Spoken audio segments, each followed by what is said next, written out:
مجلس، عزیز طلبہ،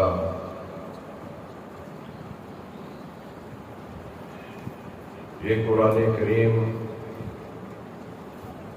جو ہمارے دلوں کو منور کرنے کے لیے اور ہماری روح کو آباد کرنے کے لیے اللہ نے نازل کیا ہے، اس کی پاکیزہ تعلیمات سے انسان کو ہمیشہ لگے رہنا چاہیے، عمل پیرا ہوتے رہنا چاہیے۔ یہ قرآن کریم جو اللہ کی طرف سے ہمارے نام ایک خط ہے، چٹھی ہے، اس کو سمجھنے کی کوشش کی جائے، اس پر تدبر کیا جائے، غور کیا جائے، اور جب اللہ بڑی محبت اور پیار کے ساتھ کہتے ہیں کہ یا ایھا الذین آمنوا، اے ایمان والو، تو انسان کو نہایت انہماک اس کے ساتھ، توجہ کے ساتھ غور کرنا چاہیے کہ اللہ مجھے کیا کہنا چاہتے ہیں۔ قرآن عزیز میں اللہ نے فرمایا ہے کہ بشر عباد، اے میرے حبیب، آپ میرے بندوں کو خوشخبری سنا دیں، بشارت دے دیں۔ الذین یستمعون القول فیتبعون احسنہ، وہ لوگ جو بات کو بڑے غور سے، بڑے انہماک سے، بڑی توجہ سے سنتے ہیں، ہمہ گوش ہو کر سنتے ہیں، پھر سننے کے بعد اس بات کو ہوا میں تحلیل نہیں کر دیتے ہیں کہ کانوں سے ٹکرائی آواز اور وہ ہوا میں اس کو بکھیر دیا۔ فَيَتَّبِعُونَ أَحْسَنَهُ، ان میں سے جو اچھی بات ہوتی ہے، جو دل کو ٹھکنے والی ہوتی ہے، جس میں اللہ اور اللہ کے رسول کی ترجمانی ہوتی ہے، فَيَتَّبِعُونَ أَحْسَنَهُ، اسے اپنی زندگی کا حصہ بناتے ہیں، اس پر عمل پیرا ہوتے ہیں۔ اگر انسان بات کو غور سے سنتا ہے، انہماک اور توجہ سے سنتا ہے، پھر جو اچھی بات ہے اس پر عمل پیرا ہوتا ہے، تو اللہ انہیں کیا اعزاز دیتے ہیں، کیا انعام دیتے ہیں۔ فرمایا اللہ نے اولئک الذین ھداھم اللہ واولئک ھم اولو الالباب، یہ وہ لوگ ہیں جو اللہ کے ہاں ہدایت یافتہ ہیں، اور یہ لوگ ہیں جو زیرک ہیں، دانا ہیں، صاحب بصیرت ہیں اور عقل مند ہیں۔ تو مجھے امید ہے کہ آپ لوگ ہدایت کی تلاش میں، ہدایت کا راستہ پا لینے کے لیے آپ حضرات تشریف لائے ہیں، اور اللہ کا یہ وعدہ ہے وَالَّذِينَ جَاهَدُوا فِينَا لَنَهْدِيَنَّهُمْ سُبُلَنَا، وہ لوگ جو میرے راستہ میں نکل پڑتے ہیں اور اس کی تڑپ رکھتے ہیں، جستجو رکھتے ہیں، لَنَهْدِيَنَّهُمْ سُبُلَنَا، ہم انہیں اپنا راستہ دکھا دیتے ہیں۔ اپنے دل میں تڑپ پیدا کیجئے، جستجو پیدا کیجئے کہ ہمیں اللہ اس ہدایت کے راستے پر چلائے جو ہدایت اللہ نے اتاری ہے۔ تو اللہ کی طرف سے ہدایت بہت بڑی نعمت ہے۔ اس ہدایت کا ملنا اس بات پر موقوف ہے کہ آپ بات کو غور سے سنیں، توجہ سے سنیں، انہماک سے سنیں، اور پھر جو اچھی بات ہے اسے زندگی کا حصہ بنا لیں۔ اگر آپ اللہ کی طرف سے ہدایت لینا چاہتے ہیں، ہم نماز میں کھڑے ہو کر یہ اللہ سے دعا مانگتے ہیں کہ اہدنا الصراط المستقیم، اے اللہ ہمیں سیدھا راستہ دکھا اور سیدھے راستے پر چلا۔ تو اگر ہم سیدھا راستہ دیکھنا چاہتے ہیں، اس پر چلنا چاہتے ہیں، تو اس کے لیے فارمولہ یہ ہے کہ آپ کسی کی بات کو غور سے سنیں اور اس میں سے اچھی لگے اس پر عمل پیرا ہو جائے۔ اور پھر اللہ تعالیٰ نے ایسے لوگوں کو عقل مند بھی کہا ہے۔ ہمارے ہاں عقل مند، زیرک، دانا وہ انسان ہوتا ہے جو کاروبار کرنے میں بڑا وسیع تجربہ رکھتا ہو اور اسے تجارت کے اصول و ضوابط آتے ہوں، اسے دنیا کا مال کمانے کا ڈھنگ اور سلیقہ آتا ہو۔ ہم کہتے ہیں کہ یہ بڑا عقل مند ہے، بڑا زیرک ہے، بڑا دانا ہے۔ اللہ کی نظر میں یہ انسان دانا نہیں ہے جو دنیا کی خاطر اتنی بھاگ دوڑ کیے پھرتا ہے۔ اللہ کے ہاں عقل مند صاحب بصیرت وہ ہے تو بات کو سننے کے بعد وہ تڑپ جائے، اس پر عمل پیرا ہونے کے لیے اس کے اندر جستجو پیدا ہو جائے۔ تو یہ جو ایک تمہیدی بات تھی کہ آپ حضرات جو یہاں جمع ہوئے ہیں وہ اس لیے نہیں ہوئے ہیں،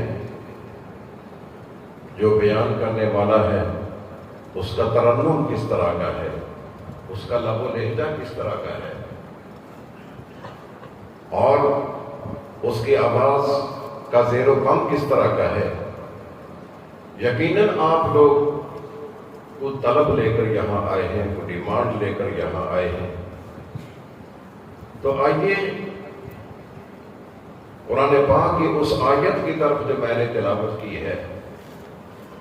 اللہ رب العزت فرماتے ہیں وَنَضَعُ الْمَوَازِينَ الْقِسْطَ لِيَوْمِ الْقِيَامَةِ، قیامت کے دن ہم عدل و انصاف پر مبنی ترازو لگا دیں گے۔ یہ دنیا کی ادھیر نگری نہیں ہے، یہاں عدل پیسے کے بدلے ملتا ہے، انصاف دولت خرچ کرنے سے ملتا ہے۔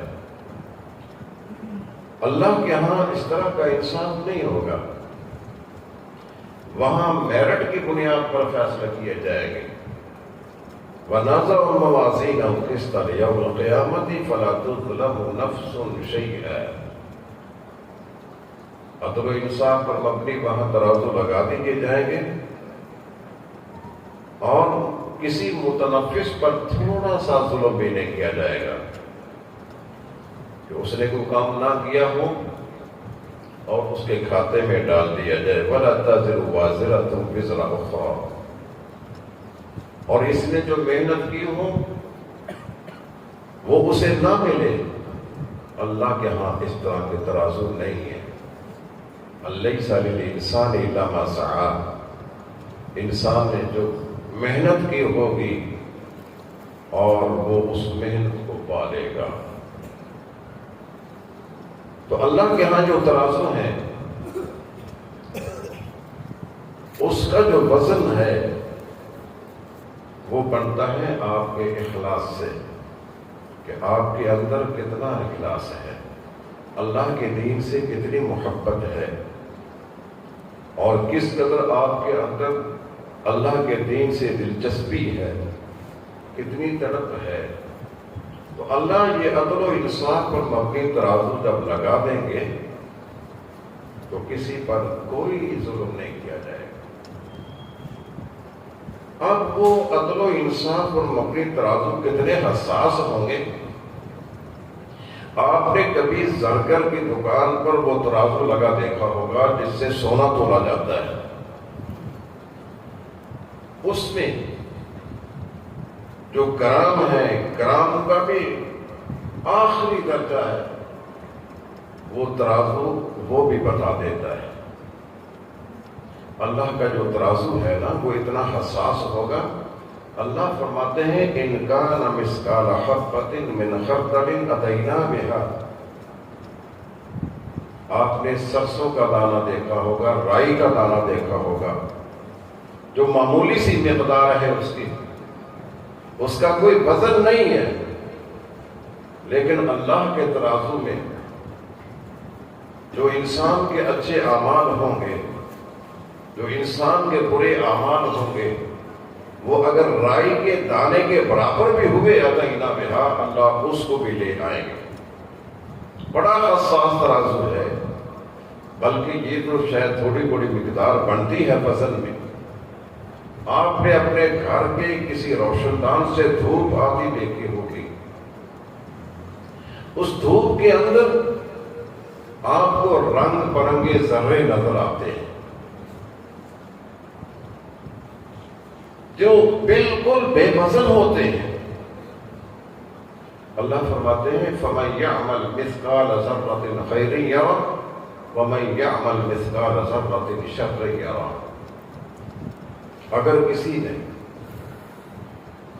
خیر، اچھا کام، نیکی ذرے کے برابر بھی کی ہوگی تو قیامت کے دن وہ اپنی کھلی آنکھ سے اس کو دیکھ لے گا۔ وَمَن يَعْمَلْ مِثْقَالَ ذَرَّةٍ شَرًّا يَرَهُ، اور اگر کسی نے اس ذرے کے برابر برائی، برا کام کیا ہوگا تو اس کو بھی اپنی کھلی آنکھ سے دیکھ لے گا۔ یہ اللہ کے ترازو اتنے حساس ہیں۔ ہمارے ہاں احتساب کے لیے ایک مستقل محکمہ ہے، وہ مرکزی سطح پر بھی ہے، صوبائی سطح پر بھی ہے، ایک مکمل ڈپارٹمنٹ ہے، پھر بھی احتساب نہیں ہوتا ہے۔ کئی لوگ اس احتساب سے بچ جاتے ہیں۔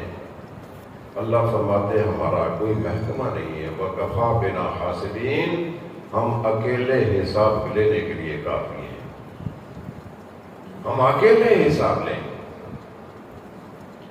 رسول اللہ صلی اللہ علیہ وسلم کے دور میں ایک آدمی تجارت پیشہ، بزنس مین، کاروبار کرنے والا، اور کاروبار کے لیے اس نے ملازم رکھے ہوئے، نوکر چاکر رکھے ہوئے ہیں، وہ رسول اللہ صلی اللہ علیہ وسلم کے پاس آ کر کہتا ہے یا رسول اللہ، میں اپنے کاروبار کو چلانے کے لیے ملازم رکھے ہوئے ہیں،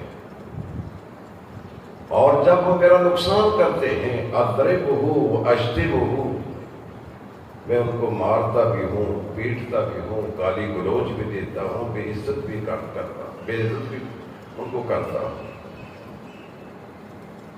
ان کے اندر حساس دل تھا، زندہ دل تھا، ان کے پہلوں میں کوئی پتھر نہیں رکھا ہوا تھا۔ وہ پوچھتا ہے یا رسول اللہ فَكَيْفَ أَنَا مِنْهُمْ يَوْمَ الْقِيَامَةِ، قیامت کے دن ان کے مقابلے میں اللہ میرے ساتھ کیا برتاؤ کرے گے؟ رسول اللہ صلی اللہ علیہ وسلم نے فرمایا اگر تو نے ان کو جو مارا ہے، بے عزتی کی ہے، گالی گلوچ دیا ہے، تیرے نقصان کے برابر، تیرا جتنا نقصان تھا تو نے اتنا مار لیا، اتنی بے عزتی کر لی، تو پھر برابر چھوٹ جاؤ گے۔ اگر ایسا ہوا کہ نقصان تھوڑا تھا تو نے مارا زیادہ ہے، نقصان کم تھا گالی گلوچ زیادہ دیا ہے، جذبات میں آ کر تو پھٹ گیا، اس کی خوب جی بھر کر بے عزتی کی تو نے، تو پھر دھر لیے جاؤ گے۔ وہ بیچارہ ایک طرف ہٹ کر نہ ہچکیاں بھر کر رونے لگا۔ ہمیں تو کبھی اس طرح کا احساس نہیں ہوا ہے، ہم کہتے ہیں دیکھی جائے گی، کوئی بات نہیں، اللہ غفور رحیم ہے، وہ بخشنے والا مہربان ہے، ٹھیک ہے وہ غفور رحیم ہے، لیکن وہ عدل و انصاف کرنے والا ہے۔ رسول اللہ صلی اللہ علیہ وسلم نے فرمایا اس کی حالت کو دیکھ کر وہ ہچکیاں بھر کر رو رہا ہے، وہ سسکیاں دے رہا ہے۔ آپ نے فرمایا تم کیوں روتے ہو؟ یہ اللہ کا فرمان ہے۔ اس وقت آپ نے یہ آیت کریمہ پڑھ کر اس کو سنائی جو میں نے آپ کو تلاوت کی ہے، وَنَضَعُ الْمَوَازِينَ الْقِسْطَ لِيَوْمِ الْقِيَامَةِ فَلَا تُظْلَمُ نَفْسٌ شَيْئًا۔ وَإِنْ كَانَ مِثْقَالَ حَبَّةٍ مِّنْ خَرْدَلٍ أَتَيْنَا بِهَا وَكَفَىٰ بِنَا حَاسِبِينَ۔ تو میرے بھائیوں، ایک دفعہ رسول اللہ صلی اللہ علیہ وسلم نے پوچھا أَتَدْرُونَ مَا الْمُفْلِسُ؟ میرے صحابہ، آپ کو پتہ ہے مفلس کون ہوتا ہے؟ فقیر کون ہوتا ہے؟ کلاش کسے کہتے ہیں؟ نادار کسے کہتے ہیں؟ صحابہ نے عرض کیا یا رسول اللہ، ہمارے نزدیک فقیر وہ ہے جس کے پاس درہم و دینار نہ ہو، روپے پیسے کے ریل پیل نہ ہو، بہترین کوٹھی نہ ہو، لمبی کار نہ ہو، اس کے پاس ذرائع نہ ہو، اور گزرے اوقات کے لیے اس کے پاس سرمایہ نہ ہو۔ ہم کہتے ہیں کہ وہ غریب ہے، وہ مفلس ہے، وہ نادار ہے۔ رسول اللہ صلی اللہ علیہ وسلم نے فرمایا کہ اللہ کی نظر میں وہ مفلس نہیں ہے، وہ نادار نہیں ہے۔ اللہ کی نظر میں نادار اور مفلس وہ انسان ہے جو قیامت کے دن بہت سی تہجدیں لے کر اللہ کے پاس جائے گا، نمازیں لے کر جائے گا، صدقہ خیرات لے کر جائے گا، جہادوں کے تال لے کر جائے گا، بڑی بڑی نیکیاں لے کر جائے گا،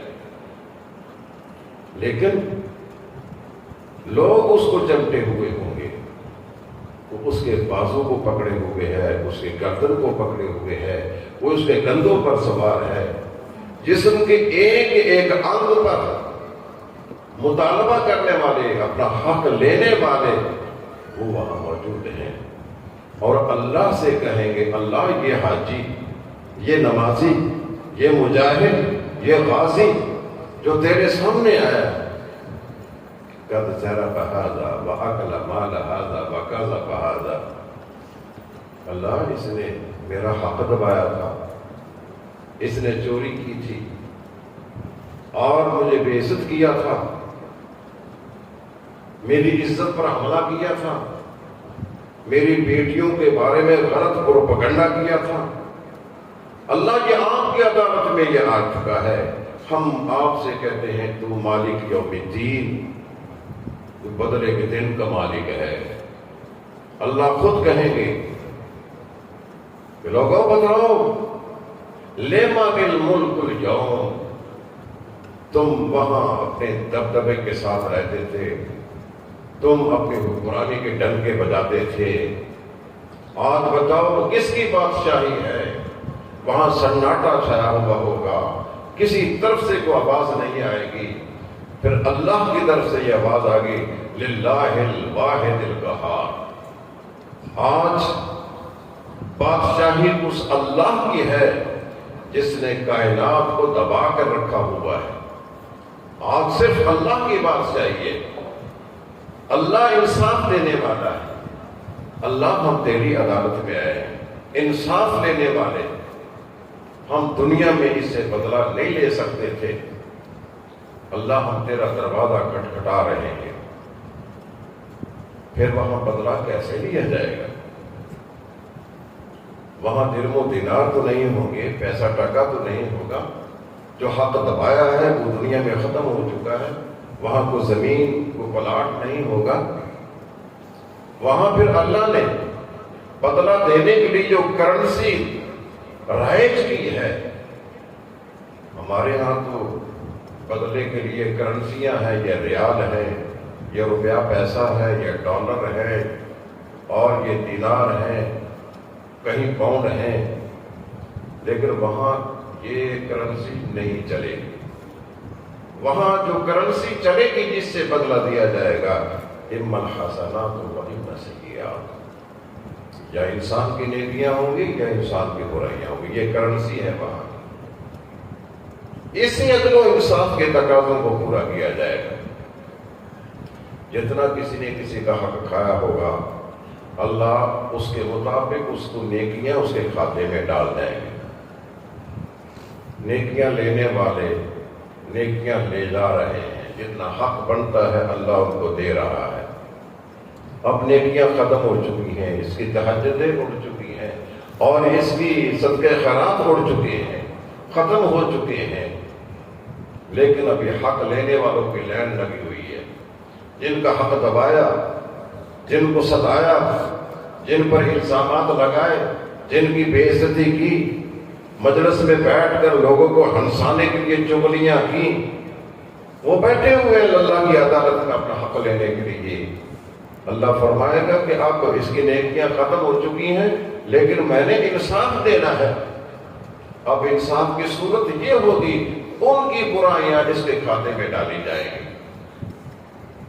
جب برائیاں اس کے کھاتے میں ڈالی گئی ہیں تو اس کی نیکیوں کا پلڑا اوپر اٹھ چکا ہے اور برائیوں کا پلڑا بھاری بھرکم ہو کر نیچے لگ چکا ہے۔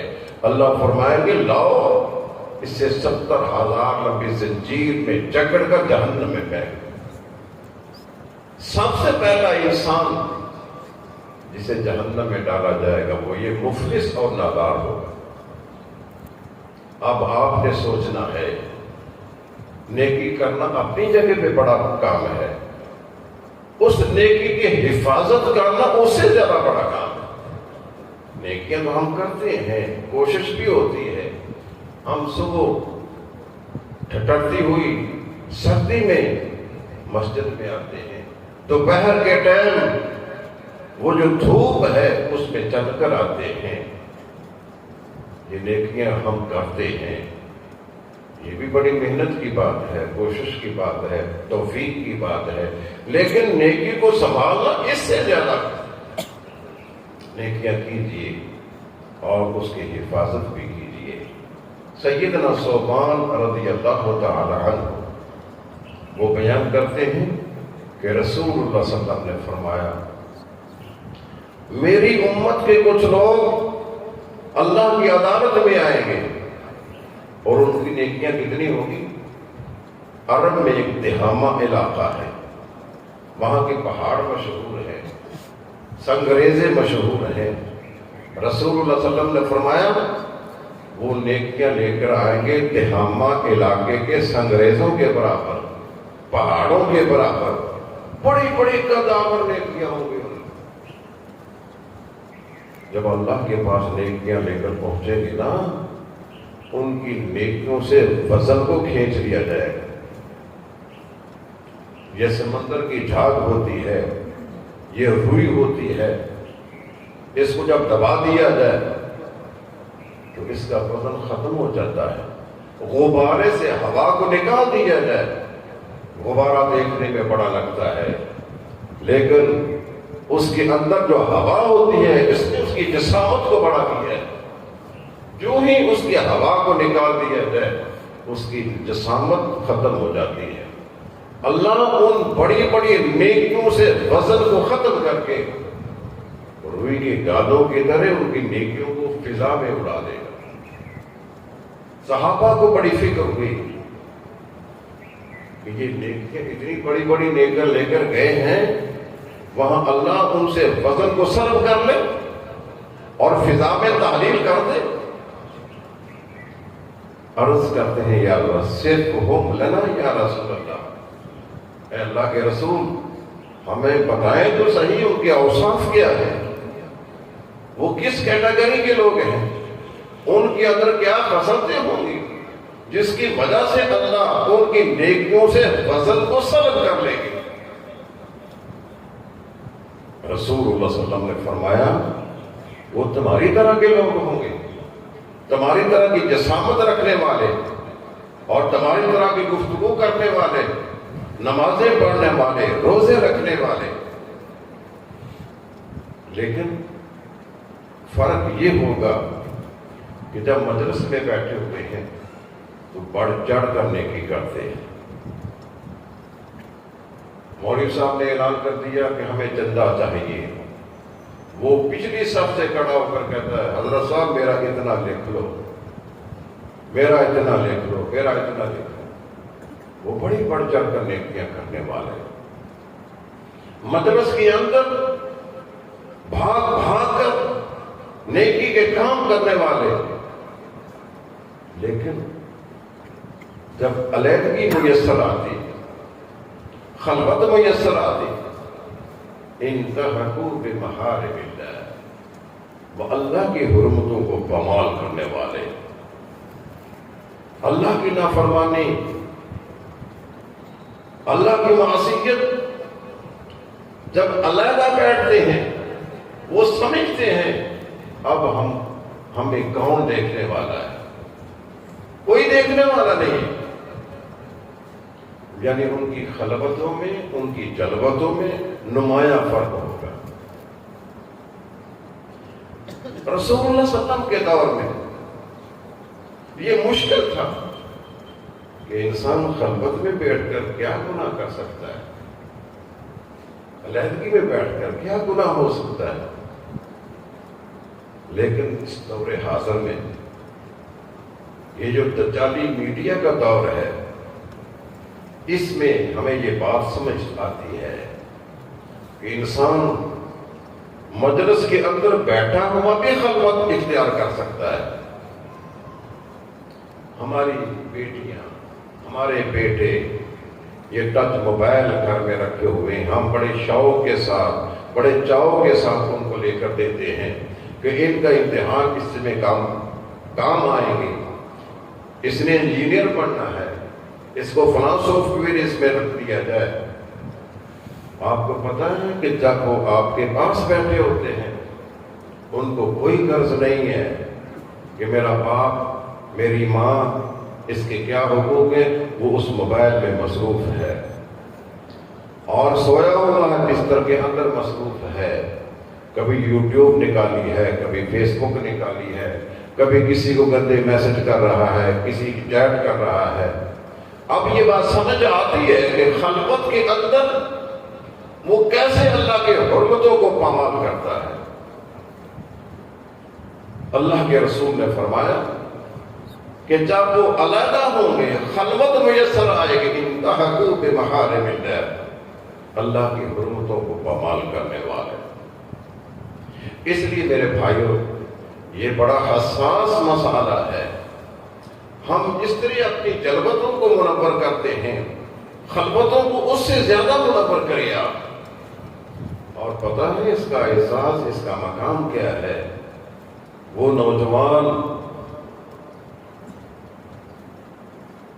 جس کو اللہ تعالیٰ نے قیامت کے دن اپنے عرش کے سایہ تلے جگہ دینی ہے، وہ آدمی جس کو اللہ تعالیٰ نے قیامت کی حبس اور تپش سے نجات دینی ہے، ان میں سے ایک وہ انسان بھی ہے کہ جب علیحدہ بیٹھا ہے وہ دل اس کا کانپ جاتا ہے۔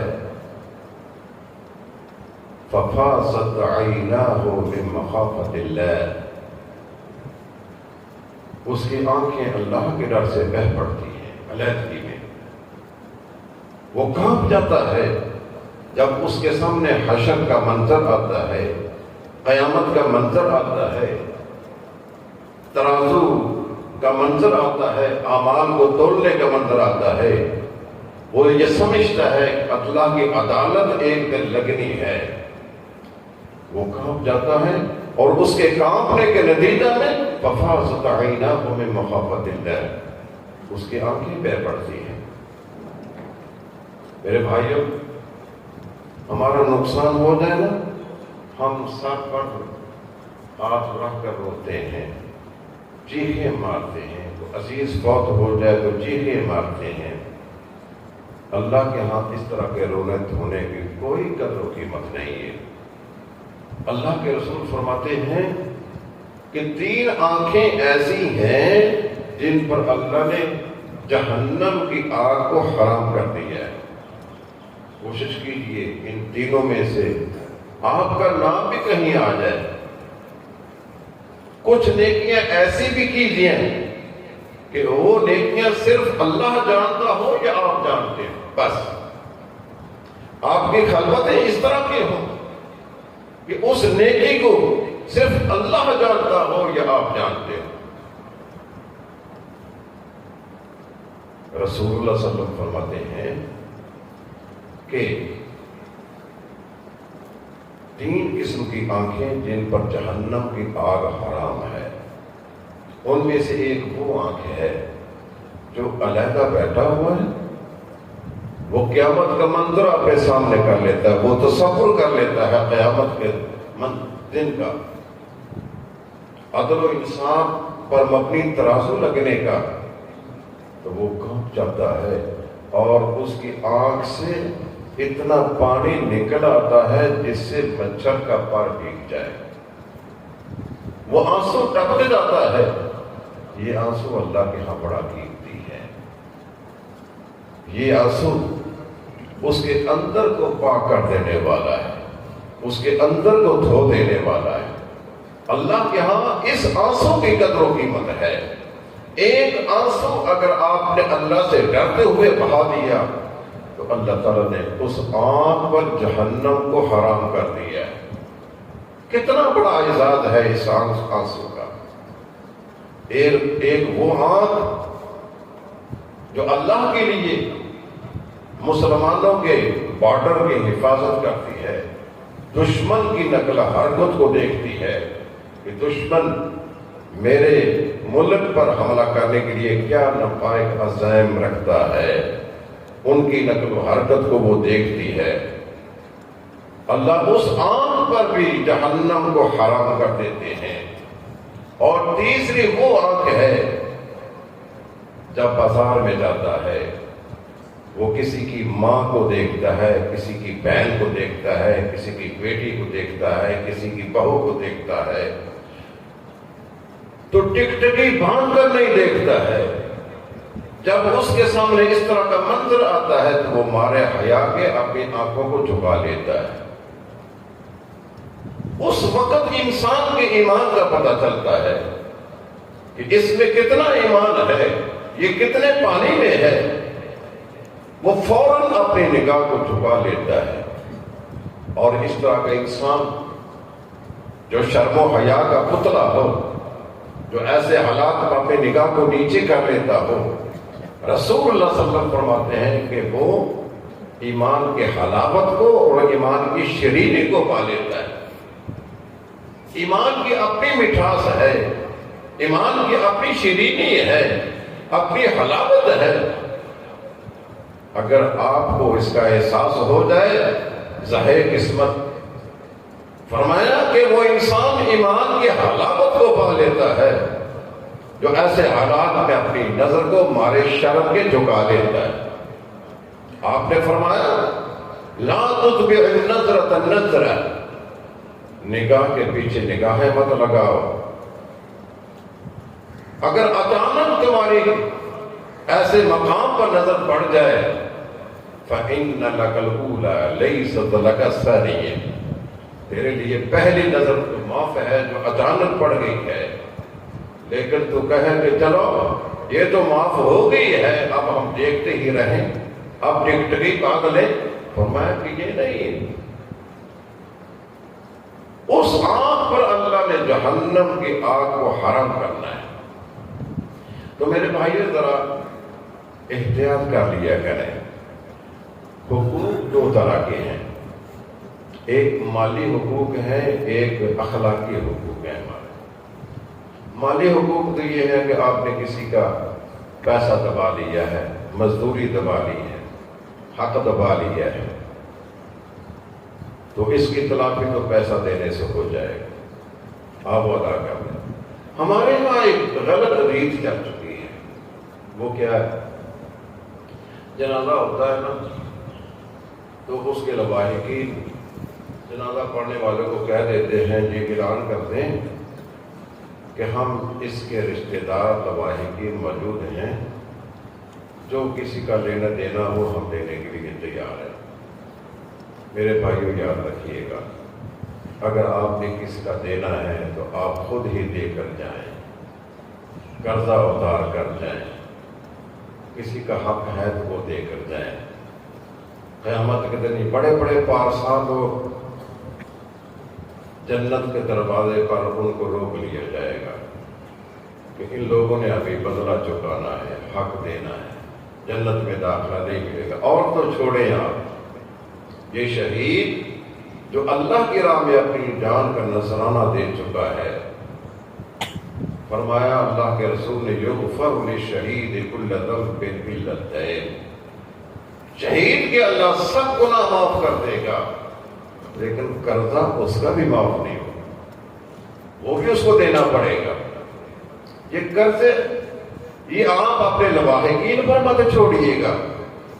میں نے ایسے لوگوں کو دیکھا ہے، ان کی اولاد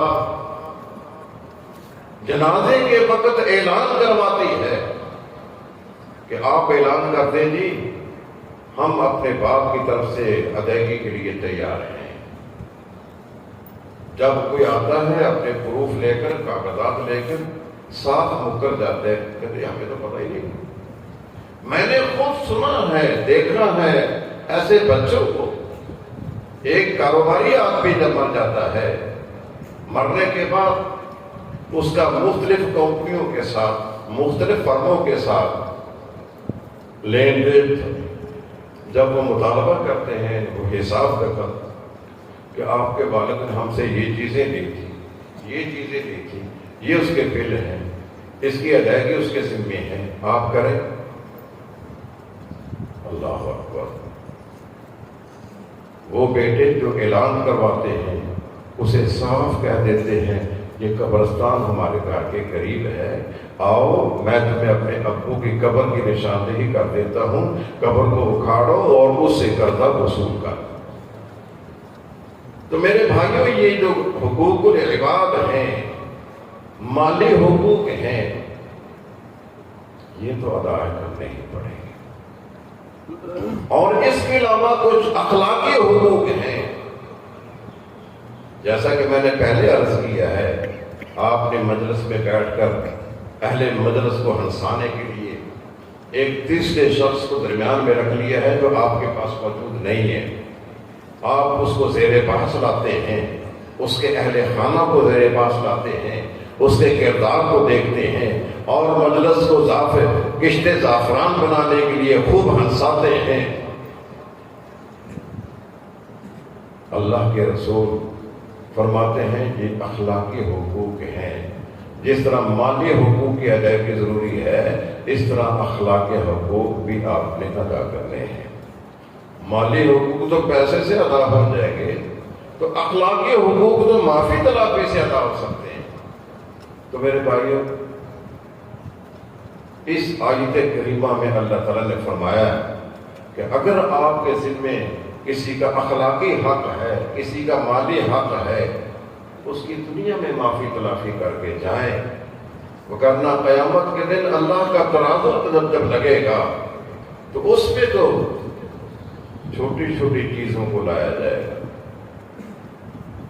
ان کان مثقال حبۃ من خردل اتینا بہا، یہ رائی کے دانے کے برابر اچھائیوں کو بھی تولا جائے گا اور برائیوں کو بھی تولا جائے گا۔ یہ اللہ کا احتساب ہو رہا ہے۔ رسول اللہ صلی اللہ علیہ وسلم کے دور میں ایک واقعہ ہوا، اور یہ واقعہ سنانے کے بعد میں اپنی گزارش کو ختم کر دوں گا۔ ایک آدمی فوت ہوا، اس کی کل جائیداد، منقولہ غیر منقولہ جائیداد، وہ 6 غلام ہیں۔ اس نے جاتے جاتے یہ کام کیا، اس نے کہا کہ میں ان کو اللہ کی راہ میں آزاد کرتا ہوں۔ حالانکہ کل جائیداد اللہ کی راہ میں دینے کی اجازت نہیں ہے۔ ہم لوگ یہ مثال دیتے ہیں، ابو بکر صدیق کی یہ غلط مثال دیتے ہیں۔ اس وقت ابو بکر صدیق نے جو گھر میں اثاثے پڑے تھے نا، وہ اللہ کے رسول کی خدمت میں لا کر پیش کر دیے تھے، وہ گھر نہیں دیا تھا، اور اسی طرح ان کی باہر بھی زمینیں تھیں، وہ نہیں لا کر دی تھی۔ ابو بکر صدیق نے یہ کہا تھا یا رسول اللہ، میں آپ کی اپیل پر، آپ کے کہنے پر گھر کا اثاثہ جتنا تھا وہ میں اٹھا کر آپ کی خدمت میں لے آیا ہوں۔ آج گھر کے اگر اللہ کی محبت ہے یا اللہ کے رسول کی محبت ہے، وہ سارا اثاثہ نہیں تھا، گھر وہیں کھڑا تھا، اور جو ڈنگر ڈھور تھے وہیں کھڑے تھے، اور جو باہر زمینیں تھیں وہ وہیں کھڑی تھیں۔ حضرت سعد بن ابی وقاص، حضرت لبابہ بن منذر، حضرت کعب بن مالک، ان 3 حضرات ریکارڈ پر ہے، انہوں نے عرض کیا تھا یا رسول اللہ ہم سارا اثاثہ اللہ کی راہ میں دینا چاہتے ہیں۔ آپ نے کہا کہ نہیں، سارا اثاثہ دینے کی ضرورت نہیں ہے. ایسا اگر تیرے رشتہ دار تیرے اثاثے سے خوشحال ہو جائیں، اس سے کہیں بڑھ کر ہے کہ اب وہ لوگوں سے مانگتے پھریں ہاتھ پھیلا. آپ کے اثاثے سے اگر رشتہ دار خوش ہوتے ہیں، خوشحال ہوتے ہیں تو کریں. اللہ نے ان کو حق دیا ہے، اللہ کا حق مت چھینو، ان کے منہ سے لقمے مت چھینو. اس آدمی نے 6 کے 6 غلام ہی آزاد کر دیے. وہ فوت ہو گیا. رسول اللہ صلی اللہ علیہ وسلم کے پاس اس کی ڈیڈ باڈی لائی گئی، جنازہ لایا گیا. آپ نے جنازہ پڑھ دیا، مسلمانوں کے قبرستان میں دفن کر دیا. چند دنوں کے بعد کچھ لوگ آتے ہیں جو ان کے رشتہ دار ہیں. یا رسول اللہ، آپ نے فلاں آدمی کا جنازہ پڑھا تھا، فلاں آدمی کو آپ نے دفن کیا تھا. آپ نے فرمایا کہ ہاں، میرے پاس ایک جنازہ لایا گیا جو مسلمانوں کا تھا، میں نے اس کا جنازہ پڑھا، مسلمانوں کے قبرستان میں دفن کر دیا. انہوں نے کہا یا رسول اللہ، اس نے یہ حرکت کی ہے، کیا؟ ہمیں محروم کر کے وہ سارا اثاثہ اللہ کی راہ میں دے گیا ہے. اس کے 6 غلام تھے، وہ 6 کے 6 ہی آزاد کر گیا ہے. اب سنیے اللہ کے رسول کے تاثرات کیا ہیں. آپ نے کیا فرمایا ہے؟ حالانکہ آپ یہ فرماتے ہیں جو انسان اللہ کے پاس پہنچ جاتا ہے نا، اس کے بارے میں لب گشائی نہ کرو، اس کے بارے میں اپنی زبان کو روک لو. وہ اللہ کے عدالت میں چلا گیا ہے. لیکن اس کے باوجود آپ نے فرمایا، صحیح مسلم کی یہ روایت ہے، فَقَالَ لَهُ قَوْلًا شَدِيدًا. آپ نے اس انسان کو، مرنے والے کو، جو اپنی ساری جائیداد اللہ کے نام پر دے گیا، اپنے رشتہ داروں کو محروم کر گیا، فَقَالَ لَهُ قَوْلًا شَدِيدًا. اللہ کے رسول نے اس کو بہت برا بھلا کہا. قول شدید، اس کی وضاحت بھی آئی ہے. وہ قول شدید کیا تھا؟ ذرا اپنے دل کو پکڑ لیجئے، تھام لیجئے کہ وہ قول شدید کیا تھا. ابو داؤد کی روایت میں ہے، لو علمت من قبل ما صلیت علیہ ابدا. اگر مجھے اس کی حرکت کا پہلے علم ہو جاتا کہ اس نے اپنے رشتہ داروں کو محروم کر کے اس نے سارا اثاثہ، ساری جائیداد اللہ کے راہ میں دے دی ہے، ان سب کو آزاد کر دیا ہے، میں اس کا نماز جنازہ نہ پڑھتا. اور مسند امام احمد، ہمارے محدث امام احمد ابن حنبل گزرے ہیں، انہوں نے حدیث کا انسائکلوپیڈیا مسند امام احمد کی شکل میں چھوڑا ہے، جس میں تقریباً 27-28 ہزار حدیثیں ہیں. اس کے الفاظ یہ ہیں، لو علمنا من قبل ما يدفن في مقابر المسلمین. اگر مجھے اس کی حرکت کا پہلے علم ہو جاتا کہ اس نے اپنے رشتہ داروں کو محروم کر دیا ہے اور سارا اثاثہ اللہ کی راہ میں دے گیا ہے، میں اس کو مسلمانوں کے قبرستان میں دفن نہ ہونے دیتا. میرے بھائی، یہ معاملہ بڑا حساس ہے. آج ہم کیا کرتے ہیں؟ بہنوں کو محروم کر دیا کہ ہم نے اس کی شادی پر خرچہ کر دیا ہے. بیٹی کو کچھ نہیں دینا، ہم نے جہیز کی شکل میں اس کو دے دیا ہے. بیٹی کو اپنے گھر بلا کر یہ کہنا، بیٹی تم نے اپنے بھائیوں سے مطالبہ نہیں کرنا ہے. بیٹی یہ سوچتی ہے کہ میرا بھائی اتنا بدبخت ہے کہ اگر میں نے اپنے حصے کا مطالبہ کر لیا نا، اس نے ساری عمر میرا بھائی کاٹ کر دینا ہے، نہ اس نے رشتہ دینا ہے نہ مجھ سے لینا ہے. حصے بھی کیا بات ہے، اس کے کیا اوقات ہے؟ وہ کہتی ہے بھائی لے لو. کبھی دنیا میں ایسا ہوا کسی بھائی نے قربانی دی ہو کہ میں اپنا حصہ اپنی بہن کو دے دیتا ہوں؟ ایسا کبھی نہیں ہوا ہے. ہمیشہ ان چکی میں جو پیسا جاتا ہے، ان بہنوں کو پیسا جاتا ہے، ان بیٹیوں کو پیسا جاتا ہے. ان کے حق دبائے جاتے ہیں، ان کے حق کھائے جاتے ہیں، بیٹوں کے نام پر جائیدادیں لگا دی جاتی ہیں. یہ بڑا بیٹا جو ہوا، اگر جائیداد نہ بھی لگائی جائے، وہ جاتا ہے پٹواری کے پاس، اور وہ جاتا ہے محکمہ مال کے پاس، قانونگو کے پاس، تحصیلدار کے پاس، اس کی جیب کو گرم کیا، اس کہتا ہے کہ میری نہ ماں زندہ ہے نہ میری بہن زندہ ہے، وہ ساری کی ساری جائیداد کا وراثتی انتقال اپنے نام کروا لیتا ہے۔ وَنَزَلَ مَوَازِينَهُمْ قِسْطًا لِيَوْمِ الْقِيَامَةِ، اللہ کی عدالت میں اس عدل و انصاف پر مبنی ترازو لگا دیے جائیں گے، اور کسی متنفس پر تھوڑا سا ظلم بھی نہیں کیا جائے گا۔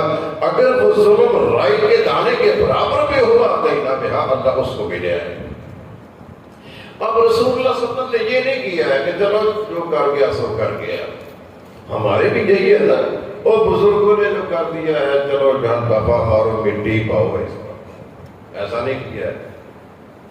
رسول اللہ صلی اللہ علیہ وسلم نے وہ 6 غلام طلب کیے، جو اپنی حیاتی میں، جو اپنی زندگی میں ان کو آزاد کر گیا تھا، ان کو بلایا۔ زندگی میں انسان کو 1/3 دینے کی اجازت ہے، 1/3۔ اگر آپ کی 1,00,000 روپیہ جائیداد ہے نا، آپ اس میں سے 33,000 تیسرا حصہ دینے کے مجاز ہے، زیادہ نہیں۔ سعد ابن ابی وقاص نے یہ کہا تھا، یا رسول اللہ میری ایک بیٹی ہے، فتح مکہ کے موقع پر، بعد میں اللہ تعالیٰ نے ان کو بیٹیاں بھی، اس وقت ایک بیٹی، فرماتے ہیں کہ وہ شادی شدہ ہے، کھاتے پیتے گھرانے میں گئی ہے، میں یہ چاہتا ہوں کہ اپنی جائیداد کو اللہ کی راہ میں وصیت کرتا ہوں۔ ساتھ نہیں، کتنی دوں یا رسول اللہ؟ آدھا دے، 2/3 دے دو، فرمایا کہ نہیں۔ آدھی دے دو، نہیں۔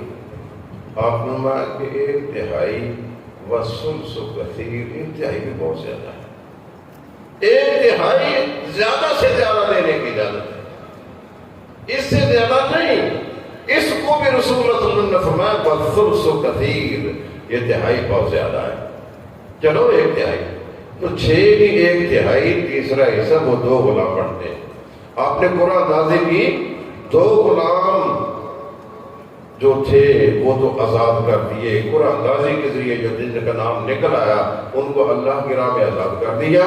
باقی 4 غلام ان کے رشتہ داروں کو پکڑا دیے کہ یہ تمہارا اثاثہ ہے، اس کی آزاد کرنے سے ہی آزاد نہیں ہوں گے، جبکہ اللہ ان کو آزاد نہیں کرتا ہے۔ زیادہ سے زیادہ تو 1/3 حصہ دے سکتا تھا، جو 6 کا تیسرا حصہ 2 بنتے ہیں، وہ قرآن اندازی کے ذریعے ان کو آزاد کر دیا ہے۔ یہ اب آپ کا اثاثہ ہے، یہ آپ کی مالکیت ہے، ان کو لے جاؤ۔ اس لیے میرے بھائیوں، جہاں اللہ تعالیٰ نے میت کے قرضے کا بیان کیا ہے، میت کی وصیت کا بیان کیا ہے نا، وہاں یہ الفاظ غیر مضار، اس وصیت کے ذریعے کسی کو نقصان نہ پہنچایا جائے، اس قرضے کے ذریعے کسی کو نقصان نہ پہنچایا جائے۔ بعض لوگ ایسے ہوتے ہیں کہ وہ خام کا اپنے نام قرضے کی ذمہ داری لے لیتے ہیں، کسی وارث کو محروم کرنے کے لیے قرضے کی ذمہ داری اپنے نام ہے، کسی وارث کو محروم کرنے کے لیے وصیت کر دی کہ میرا یہ مال میں نے محنت سے کمایا، اپنی لیاقت سے، استعداد سے کمایا، یہ میرے بھائی اس کے وارث کیوں بن جائے، فلانا رشتہ دار اس کا وارث بنایا نہیں۔ وہ کہتا ہے کہ پھر اس طرح وہ دے جاتا ہے کہ اللہ کے راہ میں دے دیا، کسی اس کو دے دیے، فرمایا کہ یہ غیر مضار، وہ وصیت کے ذریعے کسی کو نقصان نہ پہنچایا جائے، قرضے کے ذریعے کسی کے حق تلفی نہ کی جائے۔ اس وصیت کو بدلا بھی جا سکتا ہے۔ فمن خاف من موص جنفا او اثما فاصلح بینہم فلا اثم علیہ، جو دیکھتا ہے کہ وصیت کرنے والے نے کسی پر ظلم کر دیا ہے یا کسی کی طرف جھکاؤ کر دیا ہے، اس کی اصلاح کرے۔ وہ وصیت پتھر پر لکیر تو نہیں ہے کہ اس کی اصلاح نہیں ہو سکتی ہے، آپ اس کی اصلاح کریں، اس کی قبر کو ٹھنڈا کریں، اس کے اگر وہ غلط کام کر گیا ہے اس کو جوں کا توں نہ رہنے دیں۔ تو میرے بھائیوں، یہ معاملہ بہت ہی حساس ہے۔ وَنَزَلُ مَوَازِينَ الْقِسْطَ لِيَوْمِ الْقِيَامَةِ، اور اللہ عدل و انصاف پر اپنی ترازو کو لگائیں گے۔ فَلَا تُظْلَمُ نَفْسٌ شَيْئًا، پھر کسی متنفس پر تھوڑا سا ظلم نہیں کیا جائے گا۔ وَإِنْ كَانَ مِثْقَالَ حَبَّةٍ مِّنْ خَردَلٍ اگر وہ ایک رائی کے برابر بھی ظلم ہوا نا أَتَيْنَا بِهَا اللہ فرماتے ہیں کہ ہم اس کو لے آئیں گے وَكَفَى بِنَا حَاسِبِينَ ہم اکیلے حساب لینے کے لیے کافی ہیں۔ اللہ تعالیٰ سے دعا کیجیے اللہ ہمیں عمل کی توفیق عطا فرمائے اور اللہ تعالیٰ ہمیں ہر قسم کے حقوق کی ادائیگی کرنے کی توفیق عطا فرمائے۔